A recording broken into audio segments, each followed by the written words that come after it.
औज़ुबिल्लाहिमिनश्शैत्वानिर्रजीम बिस्मिल्लाहिर्रहमानिर्रहीम अल्हम्दुलिल्लाहि रब्बिल आलमीन अस्सलातु वस्सलाम अला सय्यदुल अंबिया वल मुरसलीन सय्यदना व नबीना व शफीना मौलाना बिल क़ासिम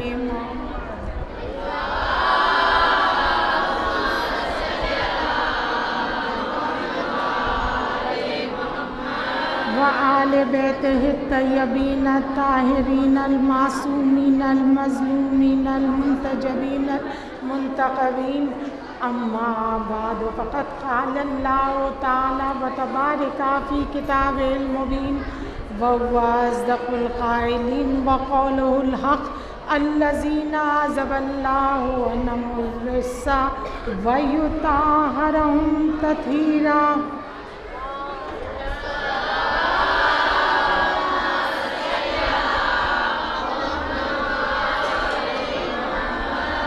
बिस्मिल्लाहिर्रहमानिर्रहीम या अय्युहर रसूलो बल्लिग़ मा उन्ज़िला अलैका मिर रब्बिक व इन तफ़अल फ़मा बल्लग़ता रिसालतहु वल्लाहु यासिमुका मिनन नास इन्नल्लाहा ला यहदिल क़ौमल काफ़िरीन। सलवात।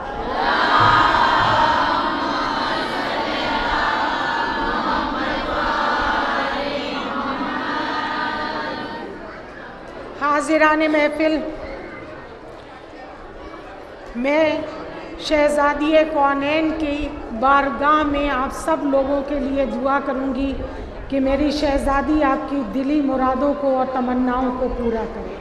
परवरदिगार आलम शहज़ादी के तवस्सुल से हमारी दुआ को कबूल फरमा कि जो बीमार हैं वो शिफा पाएँ, जो परेशान हाल हैं उनकी परेशानियां दूर हों, जो इस गर्ज से आए हैं कि इस मजलिस में शिरकत करके वो मासूम आलम के चाहने वालों की फहरिस्त में अपना नाम भी दर्ज करा दें ताकि रोज़े महशर उनकी शफाअत बीबी फातिमा ज़हरा करें। परवरदिगार आलम बीबी के सदक़े में उनको बीबी की शफाअत अता करना।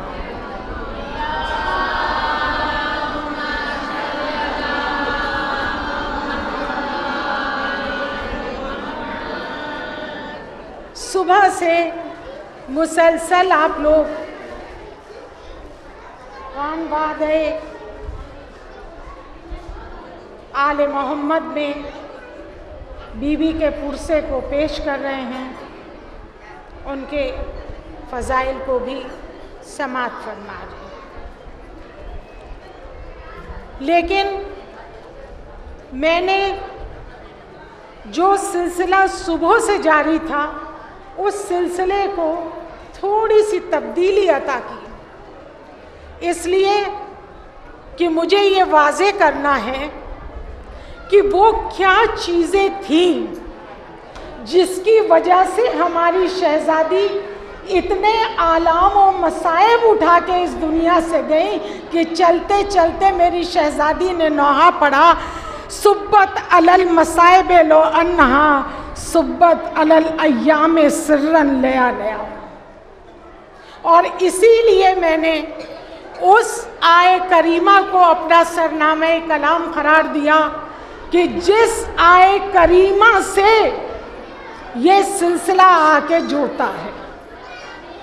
आयत का मैं तारुफ करा दूं आपको, ये सूरह मुआहिदा की एक आयत है।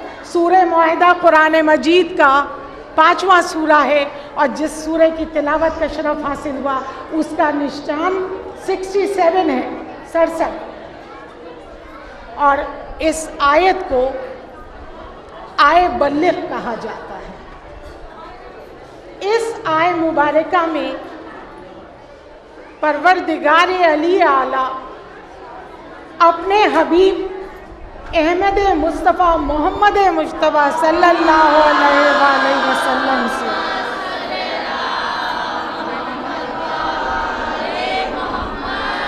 मुखातिब हो रहा है और मुखातिब हो के कह रहा है या अय्युहर रसूलो बल्लिग़ मा उन्ज़िला अलैका मिर रब्बिक, मेरे हबीब पहुंचा दीजिए उस पैगाम को जो आपके रब की तरफ से आपके ऊपर नाजिल हो चुका है। व इन तफल फमा बल्लगता रिसालतहु, मेरे हबीब अगर आपने इस पैगाम को नहीं पहुंचाया तो गोया आपने कोई कार्य रिसालत अंजाम नहीं दिया। वल्लाहु यासिमुका मिनन नास, और मेरे हबीब जब आप इस पैगाम को पहुंचाएंगे, जब आप इस मैसेज को देंगे, तो उसके नतीजे में बहुत शर होगा, बहुत फसाद होगा और बहुत तकलीफ़ों का अंदेशा है। इसलिए उन तकलीफ़ों से, परेशानियों से आप घबराइएगा नहीं, इसलिए कि आपका परवरदिगार आपकी हिफाजत करेगा। और उसके बाद एक नतीजा परवरदिगार आलम दे रहा है, इन्नल्लाह ला यहदिल कौमल काफिरीन, अल्लाह कभी कुफराने नेमत करने वालों की हिदायत नहीं किया करता। तो अब सवाल ये पैदा होता है कि भाई ये आयत जो है, ये आयत किस पैगाम का ऐलान कर रही है? कौन सा वो पैगाम है जो मेरे नबी को उसने पहले से अता कर दिया? अगर इसकी शान नुज़ूल पे मैं नज़र करूं, ये वो आयत है जो गदीर खुम के मैदान पे नाजिल हुई।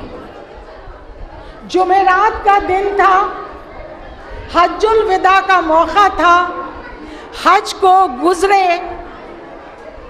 8 दिन गुजर चुके थे, बल्कि 10 दिन गुजर चुके थे, और वो वक्त था कि जब तमाम मुसलमान अपने अपनी मंजिलों की तरफ हज करके वापस पलटना चाहते थे। अब ऐसे मौके पे जो लोग वहाँ जा चुके हैं उनको मालूम है कि इस मैदान में 4 राहें हैं और 4 अलग अलग सिमतों में जाती हैं। तो यही वो मंजिल थी कि जहाँ मुसलमानों का, हाजियों का काफिला एक दूसरे से जुदा होके अपने अपने वतन की तरफ वापस पलटना चाहता था। कैफियत ये थी कि कुछ लोग उस रास्ते पे आगे बढ़ चुके थे और कुछ लोग पीछे रह गए थे। रसूल अल्लाह ने इंतज़ार किया, जो आगे बढ़ गए हैं वो पीछे आ जाएं, जो पीछे रह गए हैं वो आगे आ जाएं। और उसके बाद ज़ोहर की आज़ान का ऐलान हुआ, आज़ान हुई, मुसलमानों ने अपनी अपनी नमाज यूँ अदा की कि तारीख़ लिख रही है कि अरब का वो तपता हुआ दिन कि जब रेत इस तरह से तप रही थी कि हाजियों के लिए अपने अपने नंगे पैरों पे खड़ा होना मुश्किल हो रहा था। लिहाजा कुछ लोगों ने एबा का आधा हिस्सा पैरों के नीचे दबा लिया था और कुछ ने आधा हिस्सा अपने अपने सरों की सिमत कर दिया था। ऐसी मंजिल पे कौन सा ऐसा पैगाम है कि ना गर्मी की आप फिक्र की रसूल अल्लाह ने, ना ये फिक्र की कि ये लोग सेटल हो जाएं, चले जाएं, फिर बुला लिया जाएगा। यानी पैगाम ऐसा पैगाम था, पैगाम की नौयत आए करीमा के अल्फाज से जाहिर हो रही है कि देखिए रसूल वो ज़ाते गिरामी को कहते हैं कि अगर हम कुरान के और राह को पलटना शुरू करें तो हमको मालूम देगा जैसी शफ़क़तें कुरान मजीद ने अपने आखिरी नबी पे निछावर की हैं, वैसी किसी नबी पे, साबिका नबी पे मोहब्बतें निछावर नहीं दी। ये वो नबी है कि जिसको कुरान कभी तोहा कह रहा है, कभी यासीन कह रहा है, कभी मुजम्मिल कह रहा है, कभी मुदस्सिर कह रहा है। इतने अलक़ाब के बाद आज जो तेवर हैं आयत के वो एकदम पलटे हुए नज़र आते हैं। अब तक मोहब्बत से बात हो रही थी, अब तक शफ़क़त से बात हो रही थी, लेकिन आयत क्या कह रही है? मेरे हबीब पहुंचा दीजिए उस पैगाम को कि जिसको अल्लाह ने आपके ऊपर नाजिल किया, और अगर आपने इस पैगाम को नहीं पहुंचाया तो आपने कोई भी कार्य रिसालत को अंजाम नहीं दिया। यानी इतना अल्टीमेट ये पैगाम था, इतना ज़रूरी ये पैगाम था, इतना अहम ये पैगाम था कि जो जितने भी पैगाम अब तक आ चुके थे सारे पैगामों पे भारी था। अब ये पैगाम क्या है भाई? ये रसूल के आखिरी हज के वक्त आयत आई है।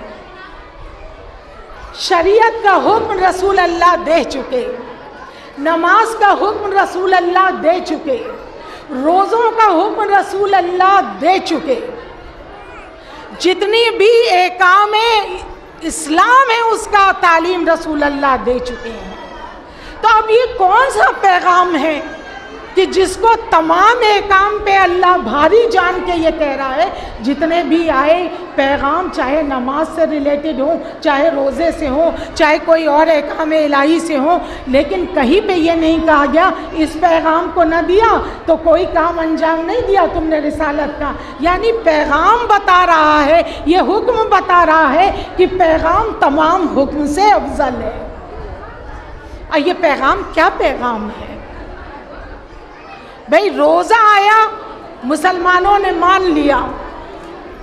नमाज का हुक्म आया, मुसलमानों ने मान लिया। अम्र बिल मारूफ का आया, मुसलमानों ने मान लिया। नहीं अनिल मुनकिर का आया, मुसलमानों ने मान लिया। अल्लाह कह रहा है कि इस पैगाम के नतीजे में कुछ मुखालफतें होंगी, कुछ झगड़े और फसादात होंगे, तो तुम परेशान ना होना, अल्लाह तुम्हारी हिफाजत करेगा। ये बता रहा है कि ये वो पैगाम है कि जिसकी बिना पे तमाम वो एहकाम जो इस्लाम से रिलेटेड हैं वो कबूल होंगे। अगर इसको ना माना, भाई अल्लाह यही तो कह रहा है, इसको ना पहुंचाया तो तुमने कोई कार्य रिसालत अंजाम नहीं दिया। यानी बताना ये चाह रहा है मुसलमानों को, अगर इसको नहीं माना तो गोया तुमने कोई एकाम इलाही नहीं माना।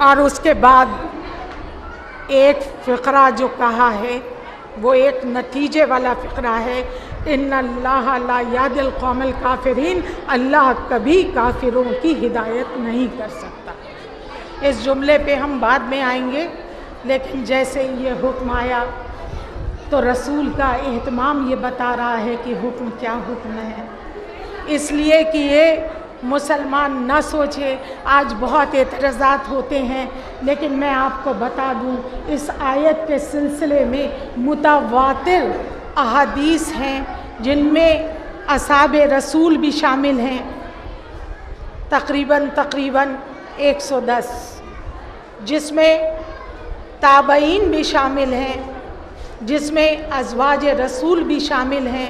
अगर आप इस आयत की तफसीर को देखना शुरू करेंगी तो रावियों का एक ना टूटने वाला सिलसिला है जिन्होंने इस आयत की तफसीर को पेश किया है, जिसमें अब्दुल्ला इब्ने अब्बास भी हैं, अबू सईद खुदरी भी हैं, अब्दुल्ला इब्ने मसूद भी हैं, बीबी उम्मे सलमा भी हैं, कितनों के मैं नाम गिनाऊं, खुद फ़खरुद्दीन राज़ी भी हैं कि जिन्होंने इसकी तफसीर में ये लिखा कि ये मौलाए कायनात हल्लाल मुश्किलात असदुल्लाह गालिब इब्ने गालिब की शान में आयत नाजिल हुई है।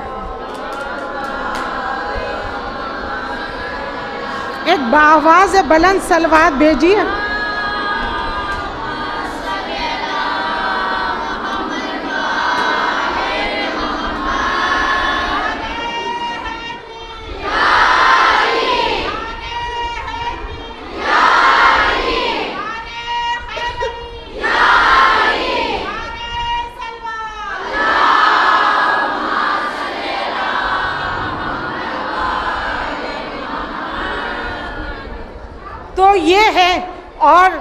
अगर जब मैंने रावियों को कोट किया है तो मैं बताऊं, आयत एक है, लेकिन आयतुल्लाह अमीनी ने 18 जिल्दों में वाक़े गदीर को लिखा है।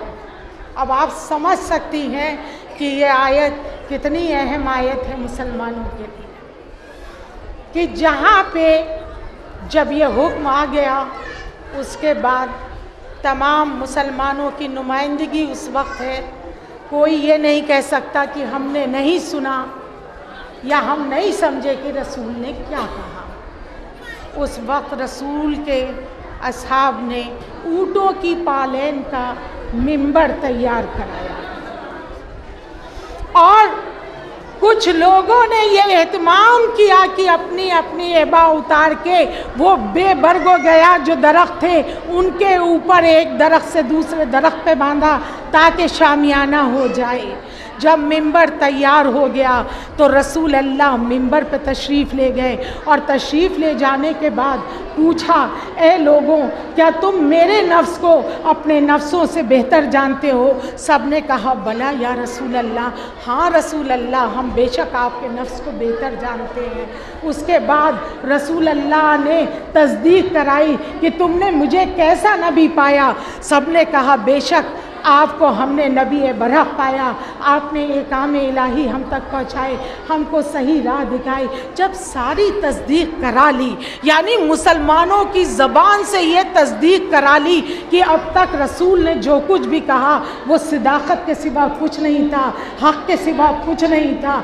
उसके बाद एक मर्तबा तफसीर लिख रही है कि रसूल ने इधर उधर देखना शुरू किया और जैसे ही मौलाए कायनात अमीर अल मोमिनीन पे नज़र पड़ी, इशारा करके बुलाया और बुलाने के बाद एक मर्तबा हाथों को बुलंद किया, हाथों पे अली को बुलंद किया। और सुन लीजिए कि किस तरह से बुलंद किया, कौन सी ताकत थी। 65 बरस के सिन में 32 बरस के जवान को हाथों पे बुलंद करना ये बता रहा था कि ये मामला कितना अहम मामला है।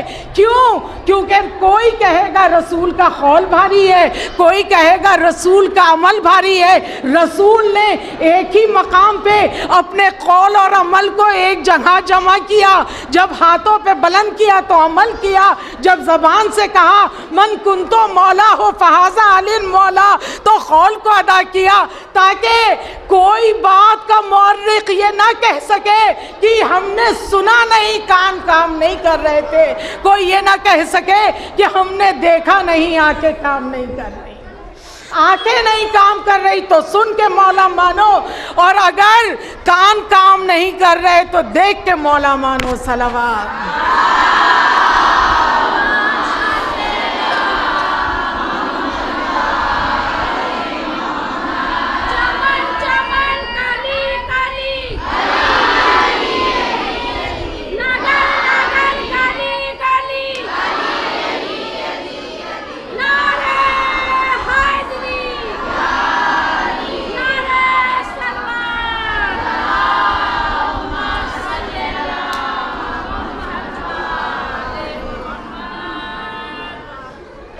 अभी ये पूरा का पूरा वाक़या मुकम्मल नहीं हुआ है। मैं सलाम करती हूँ तारीख़ पे कि जो अपने दामन में ऐसे लालो गौहर समेट लेती है कि दुश्मनी की आग कितनी भी अपने शोलों को बुलंद करे लेकिन हक़ कभी छूटता नहीं। जैसे ही मौलाए कायनात की मौलायत का ऐलान हुआ, जैसे ही सिलसिला नबूवत तमाम होके इमामत के सिलसिले का आगाज़ हुआ, वैसे ही तारीख़ के कुछ नुमाइंदे, रसूल के कुछ जानिसार साथी आगे बढ़े और उनमें बड़ी बड़ी हस्तियां थीं जिन्होंने अपने ज़बान से कहा, बकिन बकिन इब्ने अबी तालिब। ये मुबारकबाद दे के उन्होंने बता दिया कि हमने भी सुन लिया कौन रसूल के बाद जानशीन इस्लाम है, कौन है कि जिसको रसूल खिलाफत दे के गए हैं। गदीर क़ुम ने इन मुबारकबाद को महफूज कर लिया अपने दामन में। लेकिन ये वो वक्त था कि जब मुबारकबादें तो दी गई, लेकिन यह रसूल का आखिरी हज है। और जो तारीख़ लिखती है वो वक्फा कि जब रसूल दुनिया से जा रहे हैं उसमें, और इस ऐलान में मुश्किल से 80 और 82 रावियों के सिलसिले में थोड़ा सा इख्तिलाफ, लेकिन इससे ज़्यादा नहीं। 80 और 82 दिन के फासले में रसूल अल्लाह इस दुनिया से जा रहे हैं। और यही मेरी मजलिस का उन्वान है। जो बीबियां खड़ी हैं वो प्लीज़ बैठ जाएं, इसलिए कि इसी को समझाने के लिए मैंने इतनी लंबी तमहीद बांधी।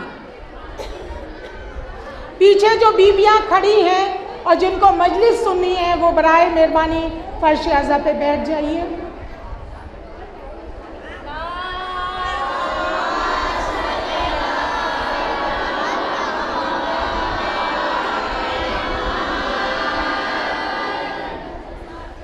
और बिलखुसूस बच्चियों से मेरी रिक्वेस्ट है कि इस तारीख़ इस्लाम को ज़रूर समझें। ज़ाकिराएँ भी बैठी हुई हैं, मेरे आगे बच्चियां हैं, वो भी अपने जहन में तारीख़ की इस हकीकत को महफूज करें, तभी तमाम मकसद मजलिस अदा हो पाएगा। अब एक सवाल ये पैदा होता है कि बढ़ बढ़ के मुबारकबाद देने वाले रसूल अल्लाह ने आने के बाद कुछ नहीं किया। अभी अहले बैत की तरफ से भी कोई कदम नहीं उठाया। तो वो कौन से फैक्टर्स हैं, वो कौन सी वजूहात हैं जिसकी वजह से तारीख़ इस्लाम को एक नया मोड़ मिल गया और कुरान जिसके लिए ये कह दिया कि हस्बुना किताब अल्लाह, हमारे लिए किताब काफ़ी है, वो इस तरह से काफ़ी हुई कि वही कुरान रसूल से कहलवा रहा था, खुल इन्ना सलाती व नुसुकी व महयाया व ममाती लिल्लाहि रब्बिल आलमीन। रसूल कह दीजिए मेरी नमाज, मेरे इक़दाम, मेरी हयात, मेरी मौत सब कुछ अल्लाह के लिए है। वो कुरान जो काफ़ी है, वही कुरान ज़बान नबूवत पे दूसरे मकाम पे वही की मोहर भी सब कर चुका। अब उसी रसूल की ज़बान की तकज़ीब क्यों हो रही है? क्यों?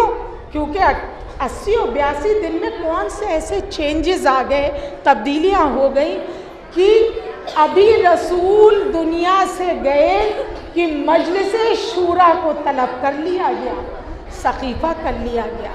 क्या गदीर में कोई ऐलान रसूल ने ऐसा किया था कि हम तुम्हारे हवाले दीन को करके जा रहे हैं और तुम अपने नुमाइंदों को चुनना और इस्लाम को उनके सुपुर्द कर देना? ये सकीफ़ा कहाँ से हुआ, उसकी रीज़न क्या है? तो जब हम तारीख़ के दामन को खंगालते हैं तो मालूम ये चलता है इब्तिदाई से ऐलाने मौलाइयत के बाद 2 स्कूल ऑफ थॉट्स पैरेलल चलने लगे। एक ने कहा कि क्योंकि रसूल अपनी मर्जी से कोई काम ही नहीं करते, लिहाजा वो जो कुछ कहेंगे हम उनके ऊपर अमल करेंगे। और दूसरे स्कूल ऑफ थॉट ने कहा कि जाने वाला रसूल चला गया, अब उसने क्या कहा और क्या नहीं कहा इससे हमें कोई सरोकार नहीं। हम सकीफ़ा करेंगे और हम चुनाव करेंगे, और फ़कत सकीफ़ा और चुनाव नहीं करेंगे, बल्कि इस चुनाव के अम्र में आले मोहम्मद को भी दूर रखेंगे। भाई जब चुनाव होता है, आज हमारे मुल्क के चुनाव में सब जानते हैं कितनी आज़ादी दी जाती है, जो चाहे नॉमिनेशन फाइल कर दे। कहीं ऐसा कहा जाता है कि फला नॉमिनेशन नहीं फाइल कर सकता, फला नॉमिनेशन नहीं कर सकता। वो जो खानवादे आले रसूल, वो जो खानवादे मोहम्मद से थे, उनको अलग कर दिया। और जब पूछा गया कि भाई आले रसूल को इस चुनाव में क्यों नहीं बुलाते, तो कहा गया वो मोहतरम हैं, उनको इस चीज़ से दूर रखो। तो अब दो रीज़न, ये एक स्कूल ऑफ थॉट पैरेलल चले। अब इन लोगों ने सवाल ये है कि ये क्यों कहा कि जाने वाला रसूल चला गया और अब हम चुनाव करेंगे और हम सकीफ़ा करेंगे। तो अब इसकी दो वजह समझ में आती है। इंसान कोई गलती करता है तो देखिए उसके पीछे दो चीज़ें होती हैं। या तो उसको मालूम ही ना हो कि वो गलती कर रहा है, इस गलती को कहते हैं अनइंटेंशनल फॉल्ट, कि भाई उसकी नीयत खराब नहीं थी, उसको मालूम नहीं था। जैसे बहुत सी चीज़ें जो शरा की हमें नहीं मालूम है तो हम क्या करते हैं कि वो कर देते हैं, और बाद में जब किसी सोर्स से हमको पता चल जाता है कि नहीं शरा में ये चीज़ ममनू है, तो फिर हम तौबा करते हैं, इस्तग़फ़ार करते हैं, हमको नहीं मालूम। और ये चीज़ें क्यों हुई? क्योंकि हमको नहीं मालूम। नहीं मालूम का मतलब जहालत, यानी जब इल्म ना हो तो जाहिल है इंसान। और दूसरा ये कि इंटेंशनल, जानबूझ के गलती करना।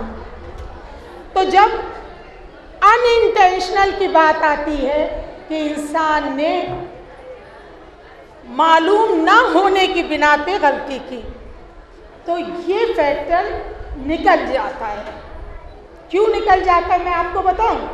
क्योंकि जहालत का तो सद्देबाब रसूल अपनी ज़िंदगी में कर चुके।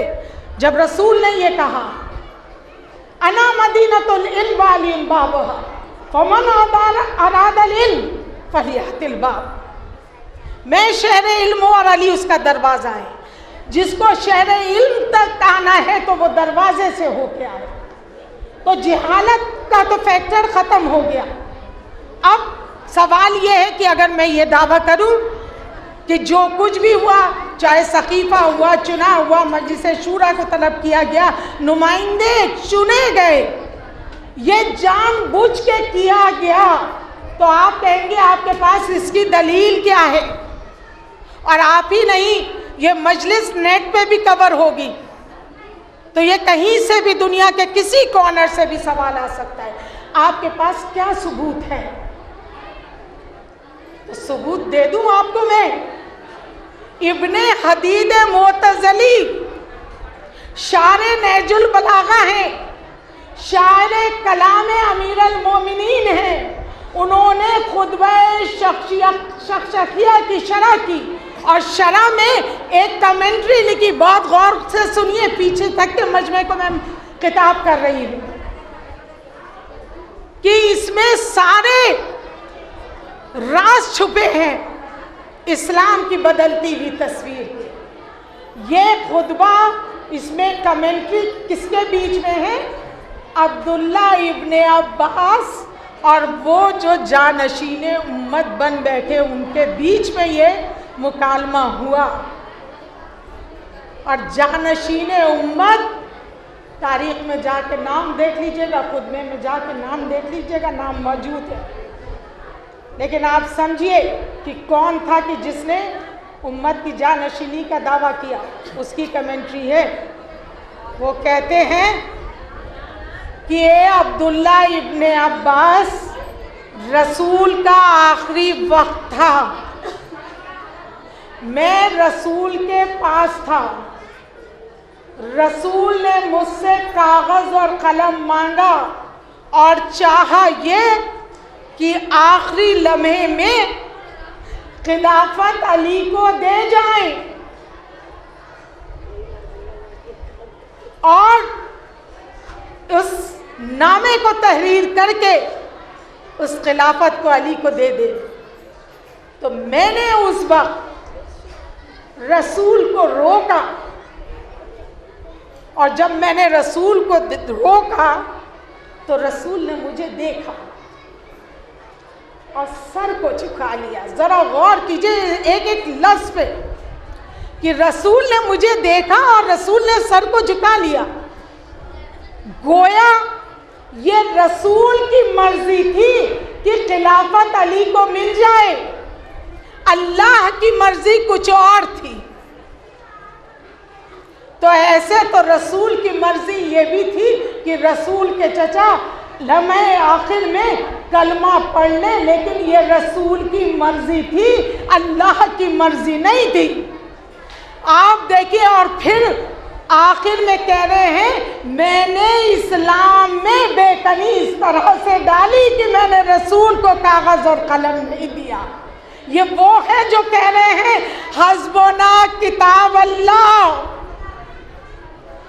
कुरान कह रहा है सूरे हश्र में वमा अताकुमुर रसूल फक़त अल्लाह, जो कुछ भी रसूल तुमको दे दे उसको ले लो। रसूल खिलाफत देना चाह रहे हैं और तुम रसूल को कागज और कलम न दे के रोक रहे हो और कह रहे हो हमने बेकनी डाली।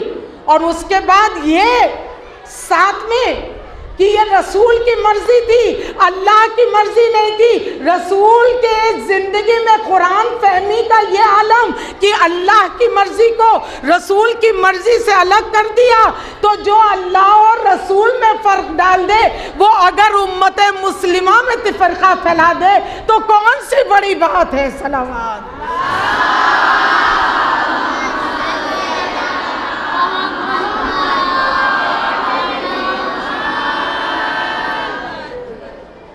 अब वजह क्या है भाई, ऐसा क्यों किया? खिलाफत ना दी, क्यों? रोकने की वजह क्या थी? रोकने की वजह ये थी कि इस्लाम की जड़ से दूर थे, इस्लाम की बुनियाद से दूर थे, इस्लाम के ऊपर इनका अमल करना दुश्वार था, क्योंकि इस्लाम कह रहा था फाका मस्ती पे जोर दे रहा था। इस्लाम जो है वो कनात पसंदी पे जोर दे रहा था।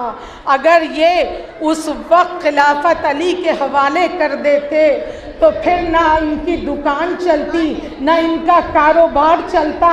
ये आज तक जो उसको कैश कर रहे हैं ये कैश नहीं कर पाते, इसलिए रोका है। अच्छा, यहीं से बस मैंने बता दिया कि वो कौन सी वजह थी कि जिसकी वजह से ज़बान जो अभी चंद दिनों पहले मुबारकबाद दे रही थी, वो जब अमल की बात आई तो इस तरह से पलटी कि मुबारकबाद ना भी दी होती तो अमल में तो खुशू और खुशू रख लेते, उसमें तो बहुत कुछ इनकॉर्पोरेट कर सकते थे। लेकिन इनका हर अमल बाद रसूल बता रहा है कि ये इस्लाम पे नहीं है। भाई खुद आप सोचिए, ये लम्हे फिक्रिया है आपके लिए कि मौला अली कौन है, उनकी नस्ल कौन सी है, उनके आबा व अजदाद कौन से हैं और सही खिलाफत का हकदार कौन है। भाई ये वो है कि जो अल्लाह की मर्ज़ी का इस तरह से ख़रीदार बने कि नफ्स को बेच दे, मर्ज़ी को ख़रीद ले, जिसके अमल को देखकर अल्लाह फरिश्तों को तालीम दे और गैरत दिलाए कि भाई एक वो भी भाई है, तुम भी भाई हो। ये कैसे अपनी जान को निछावर कर रहा है।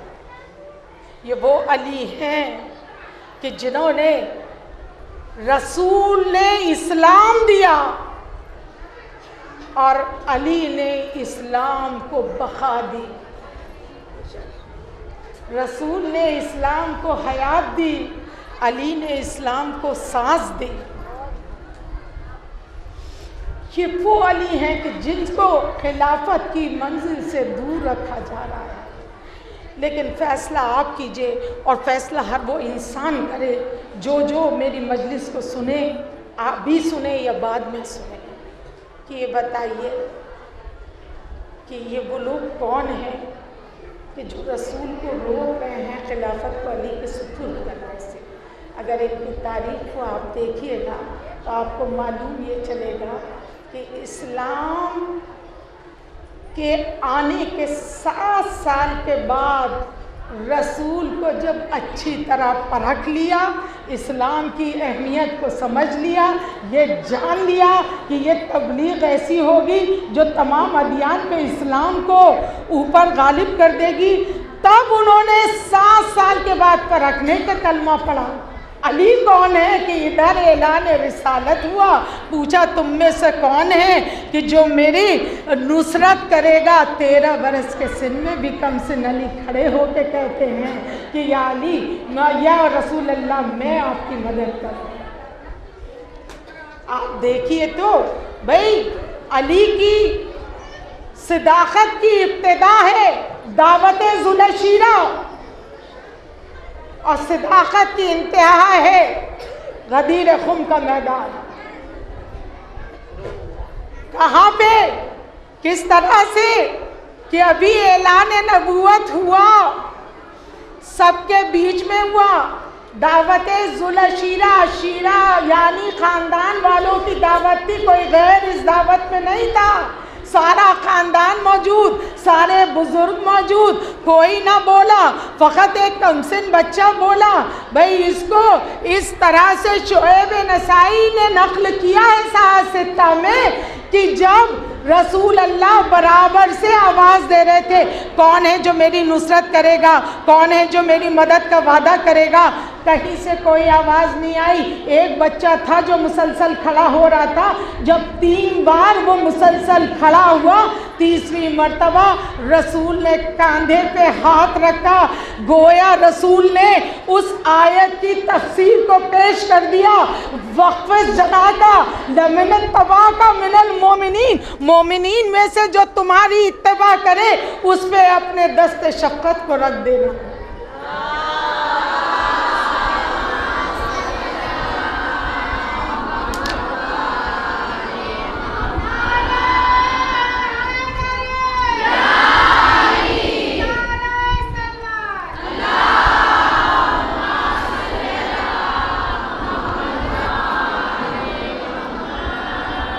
जिसकी तारीख ये हो उसको रोका गया। लेकिन क्योंकि इससे कब्ल वाली मजलिस में काफ़ी टाइम चला गया और मुझे जाहिर है कि आले तो हवाजी को भी टाइम देना है पढ़ने का, और मगरिब का वक्त बहुत करीब हो रहा है, मज़मून को बहुत समेटते हुए अपने मकसद की तरफ कि भाई अगर खिलाफत रोक ली थी तो रोक ली थी, क्योंकि इसका ना तो अली वालों को कोई अफसोस, क्योंकि खुद मेरा मौला अली जो कह रहा हो कि ये तख्त खिलाफत अली की नज़र में ऐसा है जैसे एक बीमार बकरी की नाक से बहता हुआ गंदा पानी।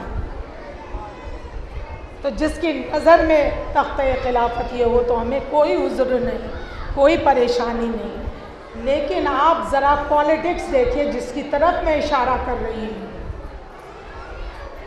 कि किसी इंसान को कमज़ोर बनाने के लिए 2 ही चीज़ें होती हैं, एक उसकी पोजीशन छीन लो, दूसरी उसकी माशी हालत को कमज़ोर कर दो। तो तख्ते खिलाफत लेके पोजीशन को चैलेंज किया और फिदक लेने के बाद माशी हालत को तंग करने की कोशिश की गई। और आज जिसके लिए हमने ये एहतमाम किया, मेरा सलाम हो उस शहजादी पे। बीबी, आप हमारे लिए नमूने अमल हैं और हमारा हज़ारों हज़ारों सलाम उस शहजादी पे जो आई है दरबार खिलाफत में फिदक का दावा करने। और आई हैं तो अगर बीबी के खुतबे को आप देखिए, बहुत खूबसूरत खुतबा है।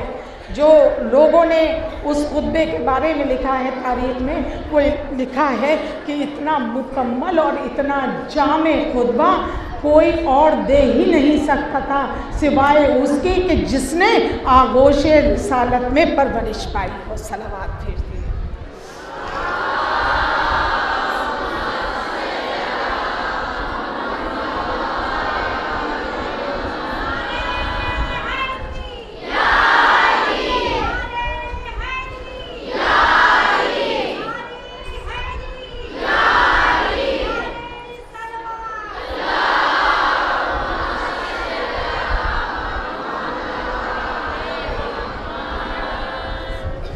फिदक को क्या कह के महरूम किया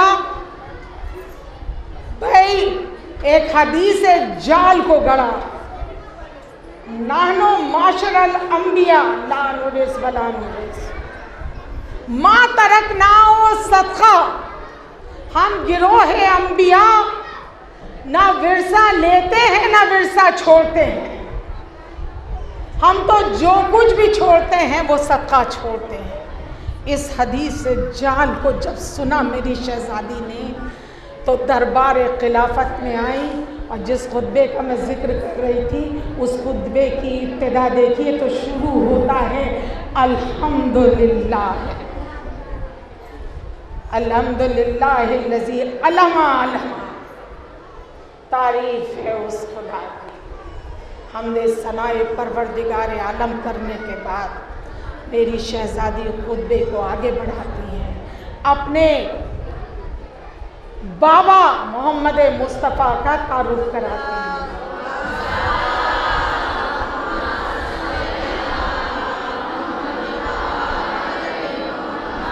अपने से उनकी निस्बत को बताती हैं, और उसके बाद हर मसला जो इस्लाम में है वो बीबी फातिमा के खुतबे में मौजूद है, जिसमें हर हराम का बयान किया, हर हलाल का बयान किया। वक्त इतना नहीं कि पूरे खुतबे पे रोशनी डालूं। और उसके बाद जो शहजादी ने इस हदीस के जवाब में दलील दी है, वो दलील ये थी कुरान शरीफ की आयत से, और वो ये थी पूरे सा सुलेमाना दाऊदा। तुम कह रहे हो कि हम गिरोह अंबिया न सदका छोड़ते हैं ना विरसा छोड़ते हैं ना विरसा लेते हैं, तो फिर कुरान तुम्हारा कह रहा है कि सुलेमान दाऊद की विरासत को पाते हैं। ये तुम्हारी कौन सी हदीस है ये बताओ कि जो कुरान के खिलाफ है? यानी बता दिया मेरी शहजादी ने कि कौन है जो फ़कत खिलाफत का ही वारिस नहीं, फिदक का ही वारिस नहीं, बल्कि ये भी बता दिया कि कौन है जो इस्लाम का वारिस है और कौन है जो कानून इस्लाम का वारिस है। ऐसी दलील मेरी शहजादी ने अपने खुतबे में कुरान से दी है कि जिसको सुनने के बाद 400 कुर्सी नशीनों का मजमा था, और मेरी शहजादी घंटों दरबार खिलाफत में खड़ी हुई थी और कुर्सी नशीन बैठे थे, कुर्सियों पे बैठे हैं तभी कुर्सी नशीन है। और जिस वक्त मेरी शहजादी ने ये सारी असलियत मुसलमानों की बयान की, फ़कत दीन इस्लाम और शरीयत इस्लाम को नहीं बताया, बल्कि एक क़ानून और दिया जो मुझे बहुत पसंद है। और बच्चियों से मैं कहूँगी कि अपनी शहजादी और कौनैन को अगर नमूना अमल मानती हो तो फ़कत उस खुतबे के एक जुमले पे गौर करना और अमल करना। इस मिंबर पे की ज़मानत इमाम बारगाह में मैं बैठी हुई हूँ। इस खुतबे का मैंने एक जुमला पढ़ा कि जब फिदक की बात मेरी शहजादी कर रही थी तो उस वक्त मेरी शहजादी ने एक जुमला कहा है, और वो जुमला ये है कि अल्लाह ने जो नेमतें दी हैं वो नेमतें सबके लिए आम की हैं, किसी के लिए नेमतों को मखसूस नहीं किया। अल्लाह की नेमतें आम हैं।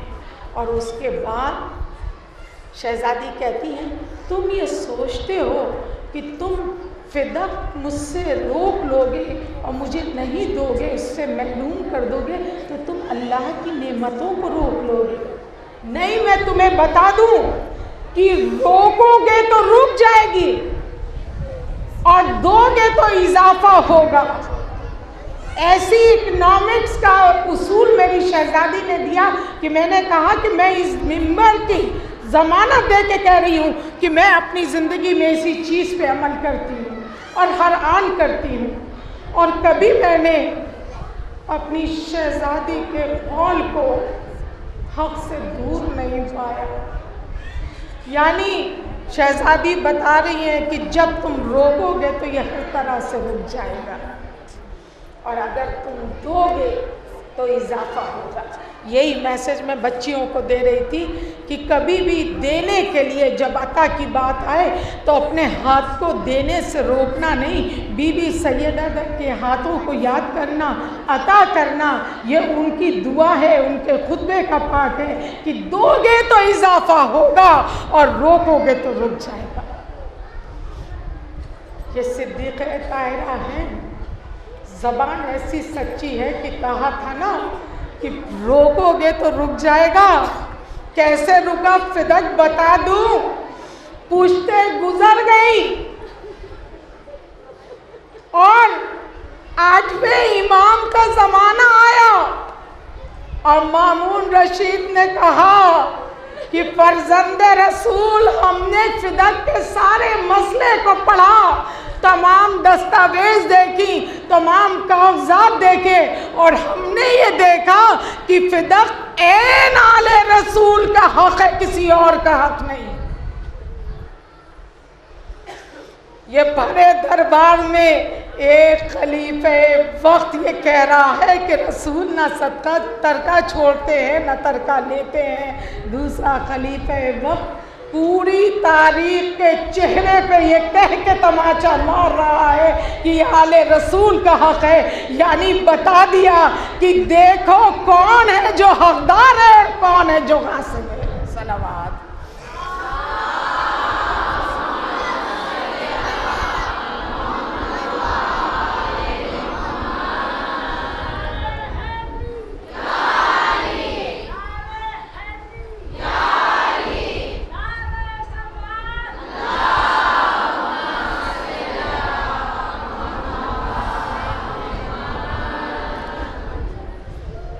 मेरा सलाम इस बात पे भी कि शहजादी ने कह दिया था अपने खुतबे में, कहा मुझे मालूम है इस फिदक से तुम मुझे कुछ नहीं दोगे, लेकिन मैं ये बताना चाहती हूँ कि हक भी कौन है।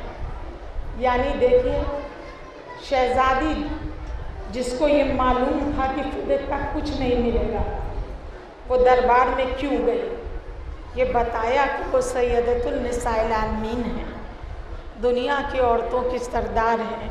अगर हक़ का छीनना शहजादी खामोशी से बर्दाश्त कर लेती तो दुनिया की औरतों को अपने हुकूक को छोड़ना पड़ता।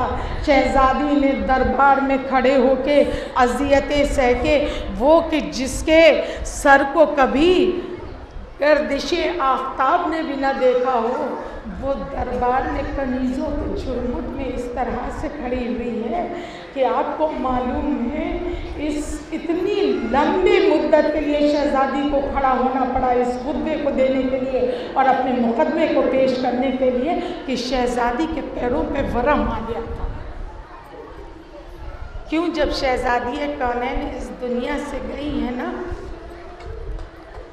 तो उस वक्त सारे बच्चे रोए हैं, भाई माँ दुनिया से जाएगी, ये फितरत है, बच्चे गिरिया भी करेंगे, आओ बुका भी करेंगे सारे बच्चे। लेकिन एक दूसरे को तसल्ली दे के मौला अली की तसल्ली सुनकर खामोश हो गए। लेकिन मौला हसन थे जो मुसलसल रो रहे थे।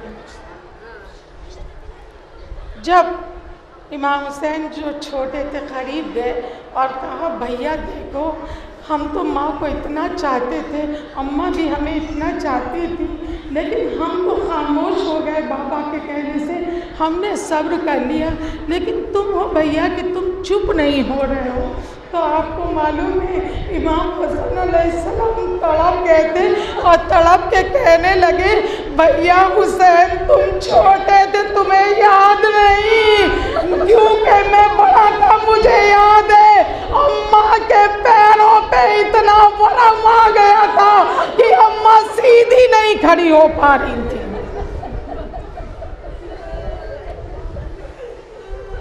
अजरकुमुल्लाहु खैर जज़ा।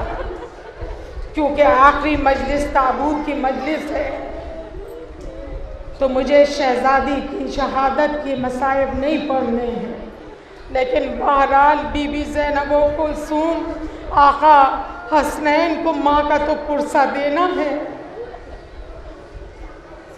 तो मैं इस शहजादी की अज़मत को इस तरह से बयान करना चाहती हूँ कि जो फ़ज़ाइल भी हैं और जो उनके मसाइल भी हैं। कितनी बुलंद थी ये शहजादी जिसको दुनिया वालों ने इतना सताया कि अभी मौलाना साहब का एक दिन मेरे पास मैसेज आया था ताज़ियत के लिए बीबी सैयदा के, तो मैंने ताज़ियत के जवाब में एक जुमला लिखा था और वो जुमला ये था कि ताज़ियत जितनी भी हम पेश करें ना काफ़ी है, इसलिए कि फातिमा ज़हरा अगर दुनिया की आम औरतों में से एक होती तो उनका मसाइब की इंतहा हो सकती थी, लेकिन जब भी किसी ने मासूमीन से पूछा अपनी जद्दा के बारे में बताइए वो कौन थी, तो हर इमाम ने एक ही हदीस दी कि हमारी जद्दा हूरान जन्नत में से एक हूर थी। जो हूरान जन्नत में से एक हूर हो उसको दुनिया वाले इतना सताएं, और जो किरदार में कितनी मुकम्मल है, कितनी मुकम्मल बताऊं आपको कि एक मर्तबा का वाक़या है। शहज़ादी के घर में कुछ मेहमान आ जाते हैं और आज इत्तेफाक की बात यह है कि शहज़ादी के घर में एक दाना जौ का नहीं कि मेहमान की ज़ियाफ़त करें। परेशान हाल है, मौला अली भी घर में नहीं है, क्या करें, कहाँ से इंतज़ाम करें। ये इस ख़ानदान ही से तो इंसान ने दुनिया के मेहमान नवाजी का शऊर सीखा हो। आप सोच सकती हैं क्या गुज़र रही होगी शहज़ादी के दिल में। अभी थोड़ी देर गुजरी थी कि देखा मौला अली तशरीफ़ ला रहे हैं। मेहमानों से मिलने के बाद करीब आते हैं शहज़ादी के और पूछते हैं मेहमानों की कुछ खातिर तवाज़े की। शहज़ादी सर झुका के कहती हैं, या अली आज घर में दाना जौ का नहीं कि मेहमानों की कुछ खातिर कर। ये सुनना था कि मौला अली की आंखों में आंसू आ गए। कहने लगे फातिमा गए तो हम भी घर से बाहर इसीलिए थे कि कुछ इंतज़ाम करें, लेकिन आज कहीं से कोई भी इंतज़ाम ना हो पाया। ये सुनना था। शौहर की आँख में जो आंसू देखे हैं ना, ये है अज़मत शहज़ादी। कौन है? शौहर की आँख में आंसू ना बर्दाश्त कर सकी, दौड़ी भी अपने गोशे में गई और एक तही भी चादर निकाल के लाई, मौला अली के सुपुर्द करके कहती हैं, या अली आप परेशान ना होइए, मेरी इस चादर को आप रहन रख दीजिए और इसके एवज़ में जो भी मिले वो ले आइए ताकि मैं मेहमानों की खातिर तवाज़ो कर सकूँ। मौला अली एक यहूदी के घर में गए, जाके दखुल बाब किया। यहूदी घर से बाहर निकला, देखा रसूल का दामाद और भाई सामने खड़ा है। पूछा अली कैसे आना हुआ? कहा भाई मैं तेरे पास एक काम के लिए आया हूँ। कहा क्या काम है?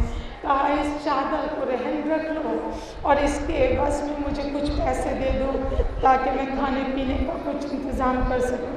कहा अली ये कैसी चादर है? कहा ये दुख्तरे रसूल की चादर है। बस जैसे ही उस यहूदी ने इस जुमले को सुना ना, तो दिल ही दिल में मुस्कुराने लगा। वाह मेरी किस्मत खुल गई, आज इतने बड़े रसूल की बेटी की चादर मेरे पास आई है। न जाने इसमें कितने सोने के तार होंगे, न जाने इसमें कितने जवाहरात लगे होंगे। वाह मैं इससे बहुत माल कमा सकता हूँ। ये सोचकर उसने चादर को लिया और लेके अंदर आया ताकि उसके एवज़ कुछ पैसे अली को दे दे। जब अंदर आया ना, पैसे निकालने से पहले दिल में एक ख्याल आया, देखूं तो इतने बड़े रसूल की बेटी की चादर है कैसी, कितना सोना है। ये सोचकर जैसे ही उसने चादर खोली तो देखा चादर में जगह जगह से बोसीदी के आसार नुमाया है। ये देखते ही उसके हाथ कांपने लगे, फौरन चादर लेके पलट के आया। अली आपने क्या कहा, ये किसकी चादर है? कहा ये दुख्तरे रसूल की चादर है। बस एक मर्तबा उसके जिस्म का लर्जा बढ़ा, कहा फिर अपनी ताकत को जमा किया, कहा अली फिर से कहिए किसकी चादर है? कहा ये दुख्तरे रसूल की चादर है। कहने लगा अली इतना बताइए इस चादर को दुख्तरे रसूल ओढ़ती कैसे है? मौला ने सर को झुका लिया, कहा भाई कुछ दिन के लिए रख ले, जब पैसे का इंतजाम हो जाएगा तो मैं इसको वापस ले जाऊंगा। मौला समझ रहे थे ये बोसीदा चादर इसके किसी काम के लिए नहीं। रो के कहने लगा ए अली इस चादर को ले लीजिए, लेकिन एक मर्तबा मुझे अपने दीन का कलमा पढ़ा दीजिए। इसलिए इतने बड़े रसूल की बेटी, ऐसी सादा जिंदगी, अब इस रसूल के रसूल बरख होने के लिए ना कोई मौजज़ा चाहिए, ना कोई दलील चाहिए। मौला ने उसे कलमा पढ़ाया, लेके उस पैसे से कुछ जौ आए। बीबी फातिमा ने रोटियां तैयार की, मेहमानों की खातिर तवाज़े की, मेहमान रुखसत हो गए। अभी कुछ दिन गुजरे थे। अब क्योंकि यहूदी कलमा पढ़ के मुसलमान हो गया है, अभी कुछ दिन गुजरे थे कि उसकी ज़ौजा का इंतकाल हो गया और रात का वक्त था, इंतहाई ठंड का आलम था। ऐसी ठंड की तारीख लिख रही थी कि जैसा लगता था कि हाथों पे बर्फ जम रही हो। अब यहूदी एहकाम इस्लाम से ज़्यादा वाकिफ़ नहीं, क्या करे, क्योंकि दोनों ज़नो शौहर इस्लाम कबूल कर चुके हैं। तो मुसलमानों के घर जाके दखल बाब करना शुरू किया। जब कोई पूछता था कौन, तो अपना तारुफ कराता था। पूछते थे कैसे आना हुआ, का मेरी ज़ौजा का इंतकाल हो गया। मेरी कौम की अब जो औरतें वो उसे गुस्ल नहीं दे सकती, क्योंकि उनको इस्लाम के तौर और तरीक़े नहीं पता। अपने घर की औरतों से कहो मेरी ज़ौजा को गुस्ल दे दे। लेकिन जो जाता था एक बार, वो ठंड के मारे बाहर नहीं आता था। और कुछ लोग बाहर भी आए तो ये जवाब देने के लिए कि अभी तुम वापस घर चले जाओ, इतनी ठंड में कोई भी औरत पानी में हाथ डालने के लिए तैयार नहीं है। सुबह होगी तो देखा जाएगा, हमारे घर की औरतें तुम्हारी ज़ौजा को गुस्ल देंगी। ये सुनना था कि वो कफ़े अफसोस मलने लगा, रोता हुआ अपने घर की तरफ वापस आया। अभी अपनी घर की ड्योढ़ी पे कदम रखा था कि अंदर से आवाज़ आई, खबरदार घर में दाखिल ना होना, इसलिए कि दुख्तरे रसूल तेरी ज़ौजा को गुस्ल दे रही है। दिल चाहता है दस्ते बस्ता अर्ज़ करूं, मेरी शहज़ादी एक नौ मुस्लिम को गुस्ल देने के लिए ये ठंड की अज़ियत बर्दाश्त की, रात ना गुजरने दी, अपने हाथों से गुस्ल दिया। ए मेरी शहज़ादी जरा करबला आइए, जहाँ हुसैन इस तरह से ज़मीने गर्म पे मैयत पड़ी है कि तारीख लिखती है जब बहुत देर तक बीबी ज़ैनब को भाई की खबर न मिली तो आलमे जलाल में अली की बेटी चली, तलवार वालों से कहा हट जाओ, ज़ैनब को जाने का रास्ता दो। जिनके हाथों में नेज़े थे कहा जाओ, ज़ैनब को रास्ता दो। एक एक को हटाती गई, कहती चली गई सैदानी को आगे जाने का रास्ता दो। आगे जाती थी और आवाज़ देती थी, भैया हुसैन नज़र नहीं आते, कहाँ हो?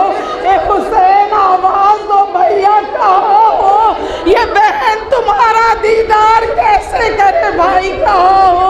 ये कहती भी चली, आवाज़ आई, बहन इधर आओ। अब जो आगे बढ़ी तो एक जुमला न जाने कितने मरसिए मौला हुसैन पे कहे गए, न जाने कितने नौहे मौला हुसैन पे कहे गए, लेकिन जनाब ज़ैनब के एक मरसिए पे जितने नौहे हैं वो मरसिए कुर्बान हो जाएं।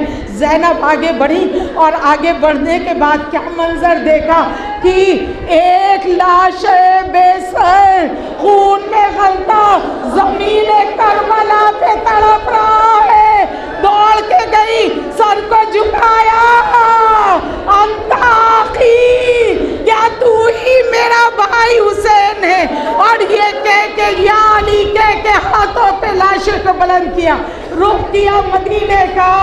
ए नाना मेरा सलाम, नाना आपके जनाजे पे फरिश्तों ने नमाज पढ़ी। हाज़ल हुसैन मुरम्मिला बिद्दमा, ये आपका हुसैन है जो खून में नहा चुका है। ये आपका हुसैन है कि जिसका सर तन से जुदा हो चुका। अजरकुमुल्लाहु खैर जज़ा। ये आखिरी जुमला है, ख़त्म हुई आपकी ज़हमत। इधर बहन भाई की लाश पे बयान कर रही थी, उधर फिजा में एक बीवी के रोने की आवाज़ आ रही थी, रोने, मेरे लाल हुसैन, मेरे गरीब हुसैन, क्या माँ ने इसी दिन के लिए चक्की पीस पीस के पाला था। फसयअलमून अल्लज़ीना ज़लमू अय्या मुनक़लिबिन यनक़लिबून। रब्बना तक़ब्बल मिन्ना इन्नका